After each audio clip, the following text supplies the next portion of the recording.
오늘도 연휴입니다. 근데 내일도 비가 온대요. 그래서 부모님들이 좋아해야 할까 아니면 섭섭해야 할까, 그건 제가 잘 모르겠어요. 어쨌든 우리 아이들이 이 5월 달에 더 건강하고, 특별히 제가 오늘 이제 첫째 주일이 어린이 주일인데 사실은 이제 자녀들 주일이죠. 우리 부모 입장에서 보면 우리 자녀 주일입니다. 자녀 주일 입장에서 자녀들에게 이 신앙을 계승시키는 문제, 이 문제를 좀 함께 나누려고 합니다. 성경에서 자녀 교육이라는 말이 나오면 그 말은 100% 신앙 교육입니다. 신앙을 계승시키는 것과 밀접하게 연관이 있다고 하는 것이죠. 그러면 왜 성경에서 자녀 교육 이야기하면서 세상 학문 이야기하지 않고 이 신앙 교육에 초점을 맞춰서 이 자녀 교육 이야기를 하느냐라고 했을 때, 오늘 말씀에서 아주 중요한 한 가지를 우리에게 제시해 줘요. 신앙 교육이 정말 중요한 이유는 오늘 우리 읽었던 골로새서 3장 21절 보시면, 아비들아 너희 자녀를 노엽게 하지 말지니 낙심할까 함이라 그랬어요. 물론 아비들은 아버지만을 말하는 거 아니고 부모를 말하는 대표 명사이죠. 우리 부모들이 자녀들 노엽게 하지 말아라. 왜? 낙심하게 될지 모른다. 이 낙심이라는 말이 이 헬라어 말을 보면 이런 의미가 있어요. 여기 옆에 아주 아름다운 꽃을 피우고 있는 화분이 있잖아요. 근데 이 화분 꽃 피우고 있는 이 꽃나무 줄기를 하나를 딱 꺾었어요. 완전히 꺾어 놓으면, 물론 완전히 분리를 시키지 않았더라도 한 2, 3일 지나면 그 꺾어진 나무의 꽃은 다 시듭니다. 꺾어지지 않은 나무는 꽃을 활짝 피고 나중에 또 열매를 맺게 되는 것이죠. 낙심한다는 말이 무슨 말인가 하면, 이렇게 잘 자라서 꽃을 피워야 할 이 나무를 꺾는다는 의미가 있어요. 꺾어지니까 자기가 가졌던 꿈을 펼 수가 없는 거죠. 희망이 사라지는 것입니다. 부모에 의해서 자식의 희망, 꿈이 사라진다. 그래서 이 낙심한 자녀들은 이제 부모의 뜻과는 전혀 맞지 않는 그런 방향으로 나아가죠. 흔히 하는 말로 될 대로 되라는 그런 인생을 살게 된다 하는 것이죠. 오늘 우리가 자녀 교육이 낙심하지 않게 하는 데 초점을 맞춰야 되는데, 그럼 이 자녀 교육이 잘 되면 이 나무가 꺾이질 않는 거죠. 그래서 꽃을 피우고 또 열매를 맺고, 이 자녀가 자기가 해야 할 역할, 사명을 인생을 살아가면서 다 할 수 있게 된다 하는 것입니다. 그래서 우리 성경 시편 1편 3절에 보면 꺾이지 않은 자녀들의 그 축복에 대한 말씀이 있어요. 우리 같이 한번 읽어보겠습니다. 그는 시냇가에 심은 나무가 철을 따라 열매를 맺으며 그 잎사귀가 마르지 아니함 같으니 그가 하는 모든 일이 다 형통하리라. 여러분, 꺾이지 않게 되면, 낙심하지 않게 되면 우리 자녀들이 하는 모든 일이 다 형통하게 된다 하는 것이에요. 그래서 자녀들에 대한 부모의 신앙 교육이 중요하다 하는 것입니다. 부모가 자녀들에게 신앙 교육을 잘 하게 되면 자녀들은 안 꺾이기 때문에 시냇가에 심은 나무같이 철을 따라서 열매를 맺고 잎사귀가 마르지 않아서 하는 일이 다 형통하게 된다. 그러니까 자녀가 잘 되게 된다 하는 말씀인 것이죠. 구약성경, 특별히 신명기, 우리 잘 아는 쉐마, 신명기 6장에 나오는 말씀이고, 그다음에 시편이라든지 잠언 같은 데 말씀을 보면 이 노여워한다고 하는 거, 우리 아비들아 너희 자녀를 노엽게 하지 말아라. 노여워한다고 한, 자녀가 부모에 의해서 노엽게 된다는 거잖아요. 노엽다는 말은 좀 다른 말로 하면 섭섭해진다는 표현입니다. 그러면 구약 성경들을 보면 자녀가 언제 노여워할까? 구약 성경 전체적인 그런 말씀들을 근거해서 보면 부모가 자녀에게 신앙을 교육하지 못한 연고로 신앙이 자녀에게 잘 계승되지 못했을 때 그 못한 삶을 자녀가 살아가면서 그 자녀가 사는 인생은 형통한 인생이 될 수가 없는 것이죠. 그래서 살아가면서 굉장히 어려움을 겪게 되고 곤란을 겪게 되고 그런 상황 속에서 하나님의 도우심을 바라고 기도하고 하나님의 은혜를 구하는 자리가 아닌 사람의 방법, 인간의 방법, 세상적인 방법을 추구하면서 결국은 문제를 해결하지 못하고 인생을 고달프고 힘들게 살면서 나타나는 그 현상이 부모의 신앙교육을 제대로 하지 않은 것을 그 결과로 나타나는 것들이 바로 노여움이다 하는 거예요. 신앙교육이 제대로 안 되면, 믿음의 교육이 부모로부터 제대로 잘 계승되지 않으면 그때 보이는 자녀들의 반응이 노여운 반응이 나타난다 하는 것이죠. 노여움이란 말, 이 헬란 말을 찾아보면 이 헬란 말에는 요즘 우리가 하는 그런 의미도 있어요. 우리 자녀들이 부모에 의해서 상처를 받습니다. 부모는 그거 잘 몰라요. 근데 우리의 자녀들이 받는 상처의 90%, 이 다 심리학자들 이야기에 90% 또는 그 이상이 부모로부터 온 상처다 하는 거예요. 부모님 때문에 자녀가 상처받습니다. 지금 낙심한다고 하는 말이 그의 인생의 현상으로 나타날 때는 그 노여움이라고 하는 그 영역 안에 부모에 의해서 자녀들이 상처받는 그 내용들이 들어있다 하는 말이에요. 오늘 자녀들은 그렇게 살아요. 저희들도 다 자녀였던 때가 있기 때문에 저희도 우리 부모님으로부터 그렇게 상처를 받고 지금 어른이 된 거죠. 그러니까 우리는 다 상처 속에서 상처를 대물림하면서 사는지도 모르겠어요. 그게 오늘 우리의 모습입니다. 그래서 우리 자녀를 노엽게 하지 말아야 되는데, 이게 노엽게 하지 않을 수 있는 유일한 길이 신앙을 계승시키는 길이다. 이걸 믿으시길 축원합니다. 자녀에게 신앙교육을 잘 해서 그 자녀가 부모의 그 신앙을 잘 계승받는 것이야말로 자녀들이 노여워하지 않는 것이고, 또 오늘 성경에 나온 대로 그의 인생이 꺾이지 않는단 말이에요. 꺾이지 않는다.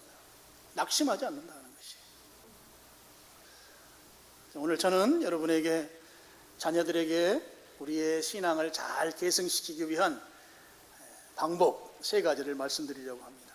첫째는 부모가 먼저 하나님 중심의 신앙 생활을 해야 합니다. 하나님 중심으로 부모가 살아야 한다는 것이죠. 자, 신명기 4장 9절 말씀입니다. 여러분은 스크린을 보시고 제가 읽으며 설명하겠습니다. 오직 너는 스스로 삼가며 내 마음을 힘써 지키라. 먼저 나에게 권면하는 거잖아요. 부모에게 권면하는 것입니다. 너는 삼가하고 내 마음을 힘써 지켜라. 우상이라든지 곁눈질하지 말고 하나님 중심으로 살아라 이거예요. 그리하여 내가 눈으로 본 그 일을 잊지 말아라. 눈으로 본 그 일은 하나님이 구체적으로 이스라엘 백성들을 이끌어온 놀라운 역사들, 하나님이 함께 하신 체험들이죠. 예를 들면 홍해를 건너는 기적을 경험한 것이라든지, 광야 그 메마른 땅에서 40년을 지내면서 매일 아침마다 하나님이 먹을거리를 공급해 주셔서 그거 먹고 40년을 살아낸 것이라든지, 또 성막에서 하나님 만난 일이라든지, 또 구름 기둥과 불 기둥으로 그 광야 땅을 인도해 간 일이라든지, 이런 것들을 통해서 그들이 눈으로 본 그 일, 하나님이 우리를 보호하시고 우리를 인도하신다. 그 산 체험을 했던 그거 잊어버리지 말라는 거예요. 하나님 중심으로 살아라는 것이죠. 내가 생존하는 날 동안 그 일들이 내 마음에서 떠나지 않도록 조심해라. 우상 섬기거나 딴 거 쳐다보고 곁눈질하면 안 된다 하는 것이죠. 그런 다음에 나오는 말씀입니다. 너는 그 일들을 내 아들들과 내 손자들에게 알게 하라. 내가 먼저 하나님 중심으로 살아라. 신앙의 본을 보이고 그런 삶 산 다음에 그것이 내 자식들에게, 내 손주에게 보이도록 해야 한다 하는 것이죠. 여러분, 우리의 이 믿음의 삶이라고 하는 것은 평상시에 자녀들에게 자연스럽게 노출이 되어야 합니다. 억지로 하는 게 아니죠. 그래서 저는 우리 부모님 세대에게 자녀의 신앙교육, 자녀 세대로 이 믿음이 계승되게 하는 이 문제와 관련해서 좀 세 가지를 여러분이 꼭 좀 실행했으면 좋겠다. 세 가지를 부탁드립니다. 첫째는 교회 예배에 잘 참석하는 것입니다. 예배에 잘 참석하는 거예요. 내가 신앙인이라고 하는 것을 구체적으로 행위로 드러내는 것 중에 으뜸이 교회 예배에 참석하는 거예요. 자녀가 주일날 교회당 가겠대요. 근데 부모가 야, 이번 주 황금 연휴다. 다음 주에 교회 가고 이번 주에는 그냥 우리 같이 여행 가자. 놀러 가자. 맛있는 거 먹으러 가자. 자녀는 예배당 가겠대요. 예배 드리러 오겠대요. 부모가 그걸 꺾는 거예요. 그러면 신앙이 계승되기가 매우 어렵습니다. 또 한 가지는 말씀으로 사는 삶, 말씀과 동행하는 삶을 자연스럽게 노출시키는 것입니다. 말씀과 동행하는 삶은 첫째는 큐티하는 거예요. 큐티. 집에서 우리 엄마가, 우리 아빠가 맨날 텔레비만 봤는데 텔레비에서 요즘 막 트로트가 많이 나오잖아요. 트로트에 빠져서 사셨는데 어느 날부터는 식탁에서 성경을 읽고 기록하고 기도하고 이런 모습이 자녀들 눈에 비치기 시작하는 거예요. 성경 읽고 기도하는 모습이 자녀들에게 노출되는 거예요. 자연스럽게. 내가 삶으로 본을 보이는 것이기 때문에 자녀들은 거기에서 엄청난 신앙적 교육을 받는 것이죠. 또 한 가지 있습니다. 긍정적 사고를 하면서 감사하는 삶을 살아야 돼요. 집에서 짜증내고 불평하고 미워하고 이런 언어들이 아니고 감사하는 말 말이에요. 감사하는 말. 어떤 상황들이 내가 볼 때 좋지 않은 상황이지만 그 상황을 놓고 표현하는 것은 정반대의 표현이 나올 수 있잖아요. 우리 물에 반컵 있는 거 가지고 긍정적인 사람은 반컵이나 남았네, 부정적인 사람은 반컵밖에 안 남았네, 이런다잖아요. 이 감사하는 말과 표현은 자녀들에게 인성을 형성해 가는데 아주 좋은 역할을 합니다. 그래서 우리는 감사 노트 쓰기를 하고 있어요. 이게 잘 안 되니까 노트 쓰기를 하는 거예요. 여러분, 매일 감사한 내용을 일기에 적는 거예요. 적다 보면 나도 모르게 내가 바뀌어져 있는 모습을 발견하게 됩니다. 내가 세상 사는 게 짜증스럽고 원망스럽고 누군가 믿고 이러면 당장 감사 노트를 구입해서 감사 노트를 쓰세요. 작은 일부터. 나는 아무리 생각해도 감사한 일이 없다. 그러면 오늘 하루 지장 없이 숨 쉰 것만 해도 감사합니다. 이런 거 쓰셔도 돼요. 그렇게 해서 하다 보면 감사한 게 보이기 시작합니다. 우리 부모님들이 자녀들이 보고 배울 수 있도록 세 가지를 하셔야 되는데, 교회 예배 참석하는 일, 또 한 가지는 내가 신앙으로 사는 것, 하나님 중심으로 사는 삶의 모습들이 자녀들에게 자연스럽게 노출되도록 큐티하거나 새벽 기도를 하거나 이런 것들이죠. 그리고 긍정적으로 말하는 것입니다. 안 되니까 감사 노트 쓰게 하시라 하는 것입니다. 첫 번째로 우리 자녀들에게 믿음을 잘 계승시키려면 부모가 먼저 하나님 중심으로 사는 삶을 살아야 된다. 두 번째로 자녀들에 대한 신앙 교육은 부모가 주도권을 가지고 해야 한다 하는 거예요.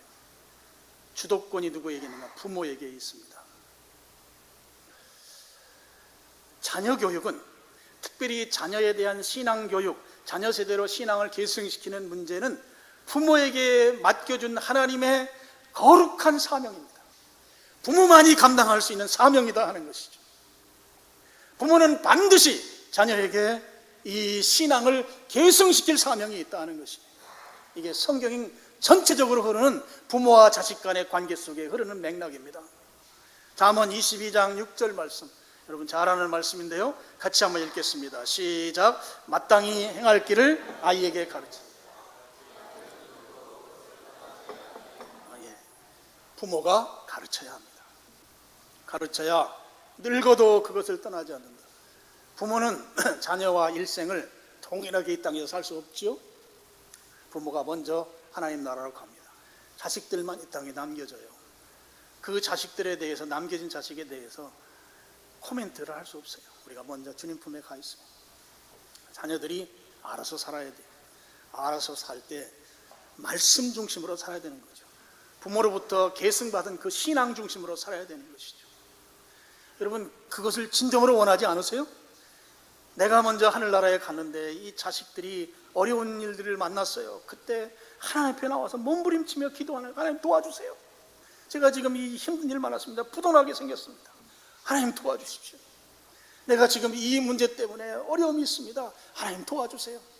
이렇게 기도하는 자식이 있고, 반대로 내가 하늘나라에서 보니까 내가 왜 태어났는지 모르겠다 하면서 소주병을 들고 저 한강에 가가지고 소주를 마시면서 그냥 신세를 한탄하며 차라리 내가 죽고 말지, 이렇게 한탄하는 두 자식이 있다고 봐요.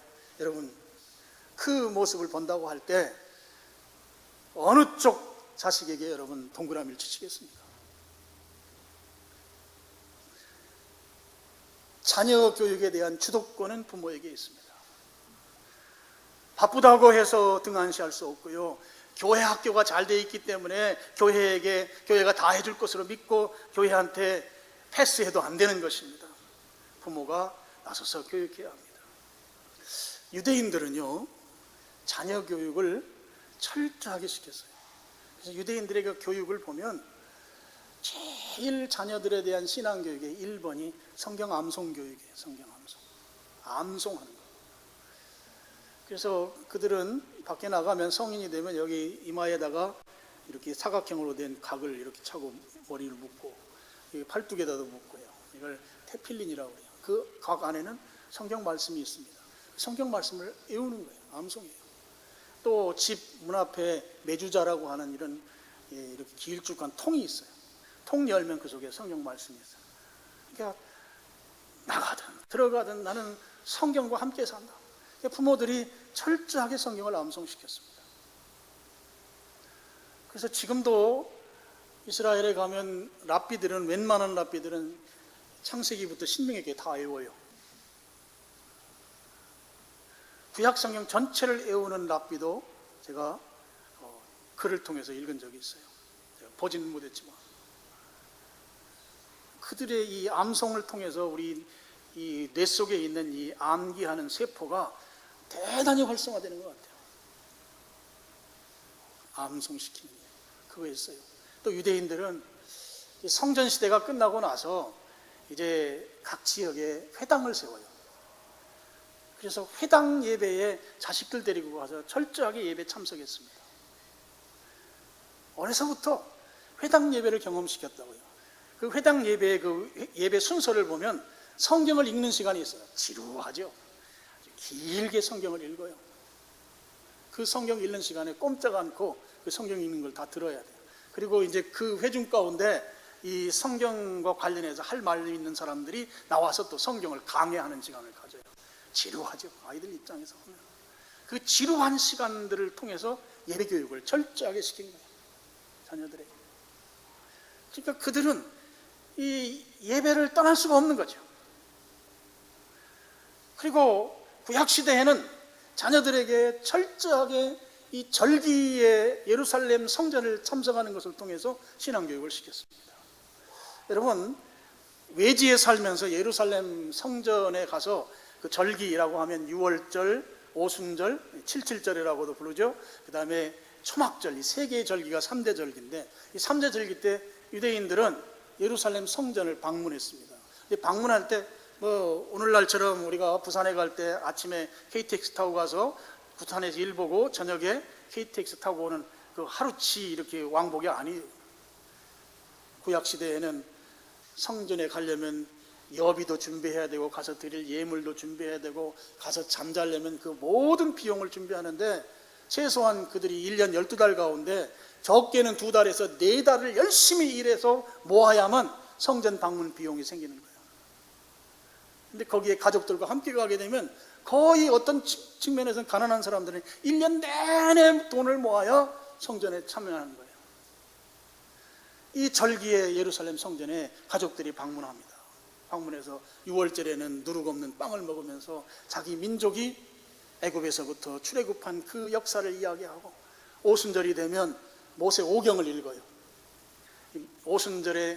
오순절이라는 절기는 왜 생겼는가 하면 시내산에서 십계명을 받은 것을 기념하는 절기거든요. 그러니까 말씀 받은 것을 그들이 기억하면서 모세 오경을 읽습니다. 자녀와 같이.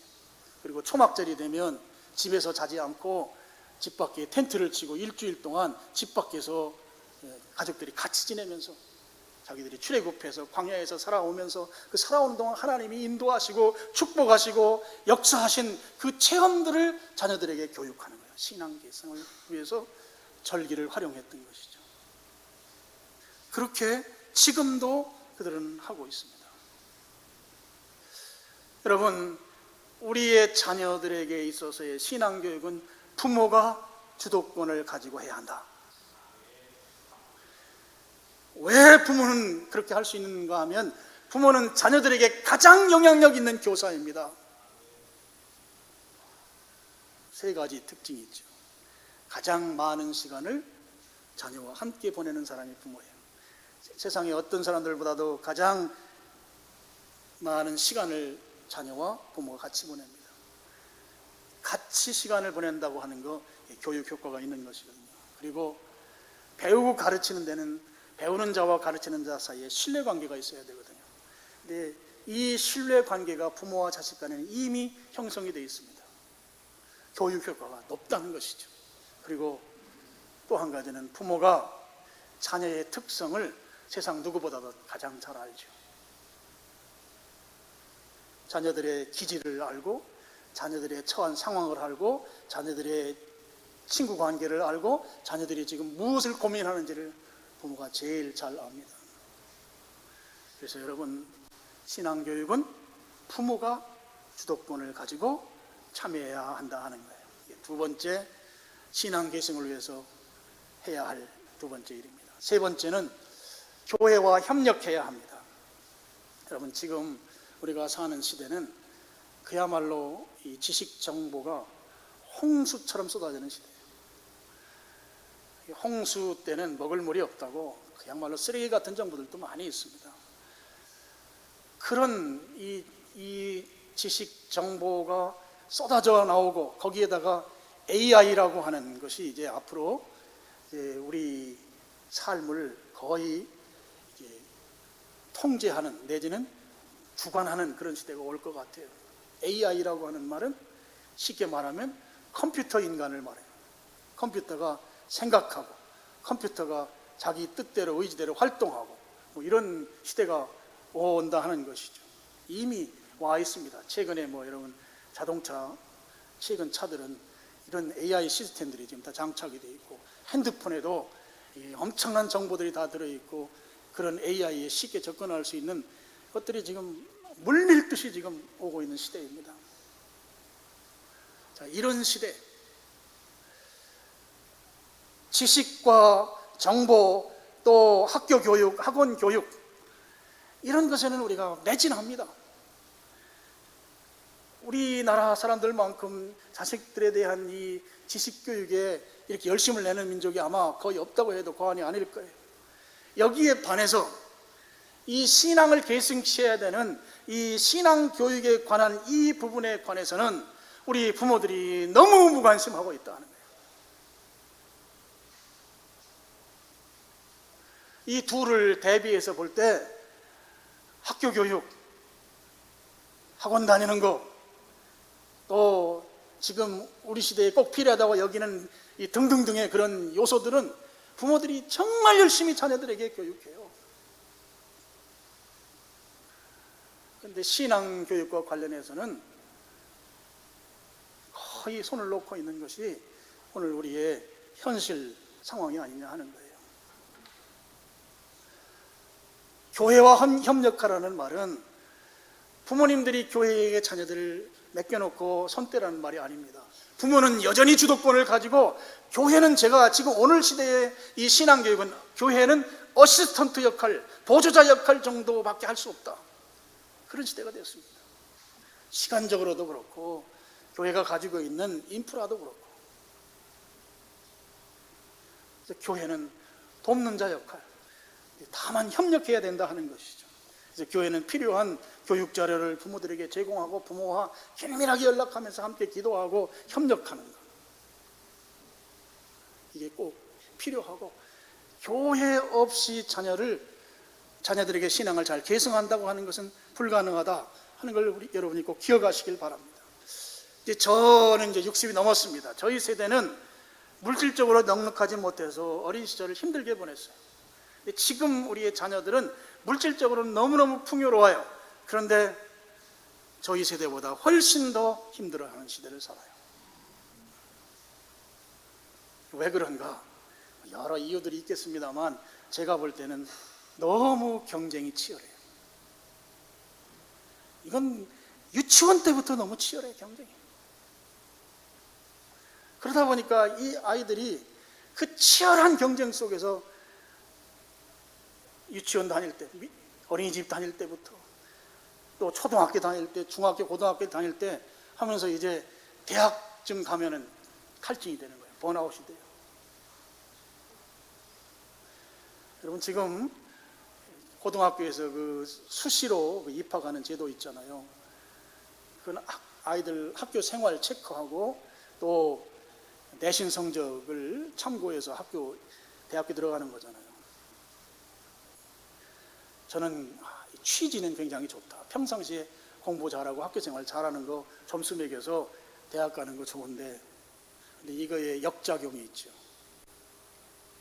이게 치열하다 보니까 지금부터는 친구는 친구가 아닌 거예요. 경쟁자예요. 여러분, 우리 또래 집단 의식을 갖고 이 또래로서 우리 발달 과정 속에서 중고등학교 때가 굉장히 그 친구 관계가 친해야 되거든요. 근데 이 친구가 아니란 말이에요. 적이에요, 적. 경쟁 상대. 취지는 좋은데 부작용이 엉뚱한 데서 발생하는 거예요. 그러니까 지금 여러분이 말하는 MZ라고 하는 그 세대들이라든지 여러분 자녀 세대들은 철저하게 자기 본위의 사고방식을 해요. 저는 경쟁이 만들어 놓은 부작용이라고 보고 있습니다. 사람들과 어울리질 못하는 거예요. 근데 이렇게 어울리지 못하고 어른이 되게 되면, 제가 자료를 조사해 보니까 경계성 인격장애가 생길 확률이 매우 높대요. 사회성이 부족해서 경계성 인격장애. 경계성 인격장애가 뭔가 보니까 대인관계를 잘 못한다는 거죠. 대인관계. 그리고 감정 기복이 굉장히 심해진다는 거예요. 우리의 자녀 세대가 지금 너무너무 힘들어하는 시대를 살고 있다 하는 거예요. 근데 제가 이 설교를 준비하면서 그래도 감사한 것은 교회 안에는 아직까지는 그래도 진정한 공동체 의식을 가질 수 있는 부조가 교회 안에는 아직 남아있다. 그래서 교회 안에는 아직 희망이 있다 하는 거예요. 그래서 교회 안에서 건강한 인성을 갖게 만드는 그런 요소들이 교회 안에서는 우리 자녀들에게 좋은 신앙교육이 될 수 있게 만들어주는 요소가 되고, 그런 차원에서 아이들이 뭐 수련회를 간다든지 MT를 간다든지 단기 선교 여행을 간다든지 이런 건 좋은 신앙교육이면서 인성교육이 된다 하는 거죠. 저희가 이번에 캄보디아 선교지에 가면서 우리 청소년 아이들이 좀 갈 수 있도록, 그리고 제가 선교사님하고도 청소년들이 가서 할 수 있는 프로젝트를 좀 만들려고 합니다.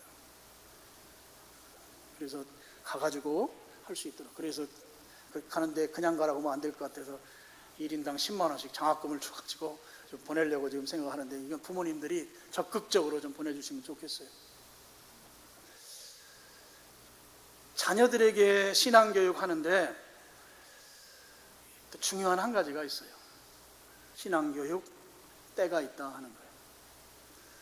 그래서 많은 교육학자들이 내린 결론이, 청소년기를 지나면 부모가 자녀를 컨트롤할 수 없다. 자녀에 대한 신앙교육은 청소년기 이전으로 제한된다. 청소년기라 하면 고등학교 때까지인 거예요. 그러니까 여러분, 고등학교 지나고 나서 아이들이 예배당 안 나오고 또 군대 갔다 와서 딴짓하고 하는 것들 다 연관된다고 봐요. 부모가 신앙교육 제대로 못하고 고등학교 시절이 지나고 나면 그 뒤로는 부모가 어떻게 할 수 없다. 그래서 오늘 우리의 걱정이 이만저만이 아닙니다. 제가 이제 말씀을 정리하면서 두 가지 말씀을 드리고 싶어요. 자, 우리 자녀들은 이미 청소년기를 넘어섰고 또 자녀들에게 신앙교육을 제대로 못했는데 그러면 이대로 그냥 주저앉아야 되느냐? 두 가지를 실천사항을 제가 말씀을 드리고 싶습니다. 한 가지는 여러분, 자녀들이 부모가 자기의, 영어로 말합니다, 쉘터라는 믿음을 갖게 합니다. 쉘터라는 말이 피난처, 대피소 뭐 이런 뜻이거든요. 부모님이야말로 나의 안전한 보호자라고 하는 의식을 갖게 만들어야 됩니다. 근데 이거를 부모들이 다 자식의 보호자인 거 맞잖아요. 근데 그거를 표현해야 한다는 거예요. 표현. 자녀들에게. 요즘은 SNS가 발달을 했기 때문에 SNS를 통해서 자녀들에게 내가 너의 쉘터이다, 내가 너의 보호자이다, 너는 내가 지켜준다, 이거를 표현해라 하는 것입니다. 그래서 여러분, 자녀들에게 엄마 아빠는 항상 내 편이다, 엄마 아빠는 항상 우리 아들 편이야, 엄마 아빠는 항상 우리 딸 편이야, 이거를 표현하라는 것이에요. 그리고 언제든지 네가 좀 잘못되더라도 나는 너를 지지한다. 실제적으로 여러분, 자녀들에 대해서 그런 마음 부모님이 갖고 계시잖아요. 그걸 표현하는 것입니다. 야, 공부 조금 못해도 괜찮아. 그거 뭐 학교 떨어지면 어때? 직장에 아이고 너 힘드냐 그러면 좀 그만 다니면 어때? 나는 항상 우리 자랑스러운 아들 편이야, 딸 편이야. 부모가 자녀들의 보호자라고 하는 것을 표현해서 자녀가 어떤 상황에 있더라도 이 지구상에 다 나를 외면할지라도 우리 부모님은 내 편이 되어주신다고 하는 것을 확신하게 만들어주라 하는 것이에요. 그래서 힘든 상황일 때도 우리 엄마 아빠는 나를 지지해줘. 내가 열심히 뭔가 했는데 그걸 이루질 못했어요. 막 좌절이 되죠. 자신에 대해서 실망이 되죠. 그래도 우리 엄마 아빠는 나를 인정해줘, 나를 지지해줘. 그 의식을 갖게 만드는 것이 중요합니다. 그래서 우리가 먼저 천국에 간 이후에 우리 자녀들이 이 땅에 살면서 부모님의 그 말씀이 생각나서 내가 다시 생각을 바로잡고 주님 앞으로 나아가겠다, 삶을 바르게 살겠다, 이렇게 결심하도록 만드는 것이죠. 또 한 가지는 자녀들과 같이 시간을 좀 보내라 하는 거예요. 자녀와 함께 시간을 보내는 것, 이것을 가리켜서 자녀 교육의 국룰이라고 합니다. 국룰, 여러분 무슨 뜻인지 아시죠? 자녀와 시간을 보낼 때 중요한 것, 같이 밥 먹어라. 일주일에 적어도 한두 번은 자녀들과 식사들을 꼭 같이 해라. 근데 이거 또 잘 안 되잖아요. 저희 설교할 때 같이 밥 먹으라는 얘기를 많이 드렸습니다만 우리 가족들이 다 각자 일정이 다 달라요. 그래서 같이 일주일에 같이 모여서 밥 먹는 것도 그거 쉽지 않습니다. 그래서 여러분에게 가족들과 시간을 보낼 수 있는 좋은 방법 하나를 소개합니다. 바로 가족여행을 하는 것입니다. 뭐 하는 거라고요? 지금 설교 듣고 계신 거죠? 안 듣고 있는 것 같아가지고. 주의할 점이 있어요. 가족여행을 할 때. 여행을 할 때 뭐 같이 승용차를 같이 타고 이동하거나 그러잖아요. 그럴 때 차 안에서 부부싸움 하면 안 돼요. 그리고 또 하나는 자녀들이 말을 많이 하게 해야 돼요. 부모가 더 말을 많이 하면 아이들은 그때부터 듣지 않습니다. 핸드폰만 봅니다. 그리고 잠잡니다. 우리 부모들이 어련히 자녀를 위해서 훈계하는 말을 하겠어요? 좋은 말만 다 하지 않겠습니까? 근데 우리가 약점이 있어요. 너무 예단해서 말하는 거예요. 예단해서. 그 예단한다는 게 무슨 말인가 하면 내가 그럴 줄 알았다, 이 말이에요. 내가 너 그럴 줄 알았어. 이놈아, 내가 너 그럴 줄 알았다고. 그렇게 말하면 자식들은 그때부터 핸드폰만 본다고요. 부모 말 안 들어요. 그래서 야 이놈아, 내가 너한테 분명히 내가 이 말 했잖아. 그러면 자식이 뭐라고 그래요? 언제 그런 말씀 하셨는데요? 들은 적이 없다고. 안 듣기 때문이죠. 그래서 여러분, 같이 여행을 하면서 자녀들이 말을 많이 하게 하고, 여러분 가서 어디 식당을 정할 때도 자녀들이 정하게 하고, 자녀들이 먹고 싶은 거 먹게 하고, 어디 구경할 것도 자녀들이 관광지 정하게 하고, 그래서 아이들이 주도적으로 좀 하게 하는 거예요. 역할을 하도록. 근데 우리는 야, 이렇게 비싼 식당에 왜 왔냐? 야, 저 옆집이 조금 싼 것 같은데 거기로 가야지. 또는 야, 나는 이 물회보다 막국수가 훨씬 좋은데 왜 여기 왔느냐? 이런 말 하면 그 뒤부터는 여행 가자고 하면 자녀들은 온갖 핑계를 대면서 같이 여행한 겁니다. 아마 지금도 여행 가자고 하면 안 가자고 할지도 모르겠어요. 그래서 안 가자고 하는 그 자식들을 데리고 가려면 용돈을 푸짐하게 한번 쏘든가, 아니면 아까 말한 1번을 제대로 해야 돼요. 내가 내 편이다. 꾸준히 해야 돼요. 꾸준히. 오늘 우리가 도시에 살면서 가족들과 같이 시간을 함께 보내야 되는데 시간의 양이 절대 부족합니다. 그래서 이것을 효과적으로 상쇄할 수 있는 것이 제가 볼 때는 가족끼리 여행 가는 거예요. 그래서 이걸 선택과 집중의 효과라고 생각해요. 좀 비용이 들더라도 가족끼리, 가족 중에 한 사람도 빼놓지 말고 전체 가족이 꼭 같이 여행을 하면서 대화를 하면 좋은 자녀 신앙교육의 효과가 있다 하는 것이에요. 그래서 제가 제안을 합니다. 여러분들 캄보디아 선교 여행을 적극 추천해요. 거기에 가족 단위로 같이 가셔서 방을 쓸 때도 가족 단위로 오신 분들은 한 방에서 이렇게 사용하시도록 그렇게 해서 여러분이 그곳에서 가족 여행의 효과를 볼 수 있도록 좀 참여를 같이 해주시면, 또 신앙 교육이 선교지에서 그 방문하는 것 자체가 신앙 교육이 되면서 가족 간에도 더 화목할 수 있을 줄로 압니다. 자, 오늘 우리가 자녀들 때문에 참 고민이 많고 기도 제목도 많고 힘든데, 우리의 신앙이 자녀들에게 계승돼야 하는 이 일은 반드시 필요하다. 왜요? 우리 자녀들이 행복해야 되기 때문에. 세상 지식 교육과 물질로는 그들이 행복할 수 없어요. 물질도 어느 수준까지는 행복이 필요하다고 해요. 세상이 정해놓은 GNP로 따지면 한 3만 5천 불에서 한 5만 불 정도가 되면 그 이상은 더 많은 돈이 들어와도 돈 때문에 행복하다 그러진 않대요. 그러니까 그 수준까지 가는 거는 좀 중요한데, 근데 그런 것들에 의해서 행복이 주어지는 게 아니고, 진정한 행복은 신앙이 계승될 때 행복이다. 신앙. 근데 그 신앙 계승시키는 것에 중요한 역할이 부모다. 오히려 자식은 더 신앙적으로 살려고 하는데 부모가 중간에서 커트하면 이 꽃나무 꺾는 것하고 똑같아.